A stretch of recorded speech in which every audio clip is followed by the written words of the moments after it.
This video is the conclusion of my playthrough of Charlemagne, and I'm basically going to cover the all of the rest of the turns in the game at a little bit faster pace than the other videos, so that I can put them all into one video and give you a conclusion.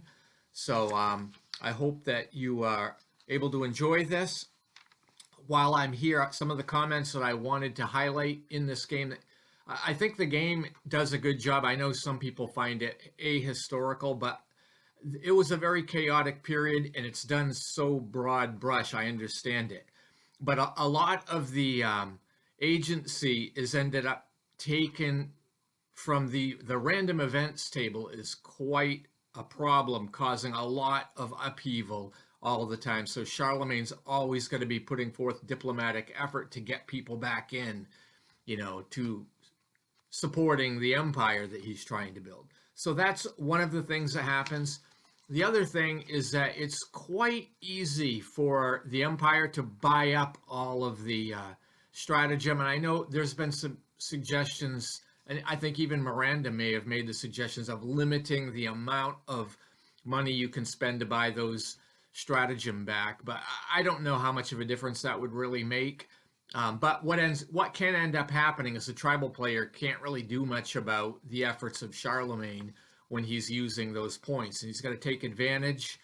Of course, whenever Charlemagne is trying to, do a battle, and if he loses for some reason, which there's no reason to usually do that, or if you're doing religious conversion attempts, you can end up having it go poorly, and the other player can draw a marker out. So one of the things the tribal player can do is just kind of hoard these markers to kind of limit what the empire can do. Of course, there's always the temptation of playing a marker to counteract a marker, but then they go back in the pool, and the empire can usually buy them back.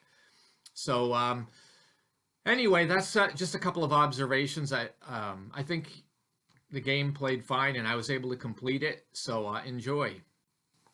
So this is turn 5 of the game. Charlemagne, which represents the 5-year period of 791 to 795, and the empire ended up having a random event of agricultural development, which that basically doubled the levy value of its territories. So that was a good event. It's not a revolt. That's a good event. So I was able to use diplomacy to get the Avars to join the empire by vassalage. So the Burg of Vienna comes under the influence of Charlemagne. Also, Bavaria was successfully brought into alliance along with the Burg Salzburg, and Ostman also joined the empire. So this picture shows those new members of the empire. So things actually went well. There was some activity in what we would call Italy today, where the empire launched some attacks against Naples and Guarta and captured both, and then another force marched down to Reggio, right at the tip of the boot, and also captured that burg as well and eliminated the Byzantine army. Then when the tribes came up, they ended up causing some revolts, and Astoria revolted and actually became tribal. Navarre also revolted and became tribal. And the Emirate of Cordoba had some unrest, but it settled down quickly. So it was also has been controlled by the empire, and it was converted to Christians. So that helps maintain its stability a little bit. But that's kind of how things went in 791 through 795 AD. So moving on to turn 6, 796 AD, and we saw some more diplomatic action, and Bohemia becomes a vassal. So the empire now has control of Prague, and you can see that in the picture here.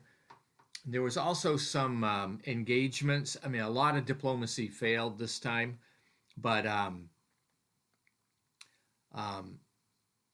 Septimia used some naval movement to get some troops into Sardinia, and they attacked the Byzantine forces at Cagliari and conquered them, and also conquered the Burg, as you can see in these pictures. Then the tribal player had a number of revolts that they were able to incite. So Denmark actually went from neutral to joining the tribe to become an aggressor. Also, the Sorbs revolted and became an aggressor. The Avars went back to being neutral and washed their hands of everything, and then the Serbs revolted and became an aggressive tribe. Also, the Byzantines were able to sail a fleet from their home base, and they set sail to Guata, where they attacked the Empire units there and eliminated some militia and recaptured that burg. So that's kind of how the years 796 through 800 went. And now we move on to turn 7, which is 801 to 805. Wends revolted, and they were neutral, but they became aggressive.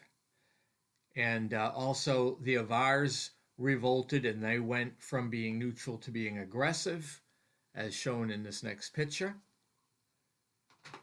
And then finally, through diplomatic action, the Saxons became a vassal and in control of the empire. Charlemagne finally has made peace with them. And Navarra also became neutral from an aggressor to be neutral due to diplomacy again. So as you can see in that picture. And then I was able to expend some resources and rebuild the burgs in Fulda and Frankfurt in Saxony. So that was the major accomplishment for Charlemagne during this period.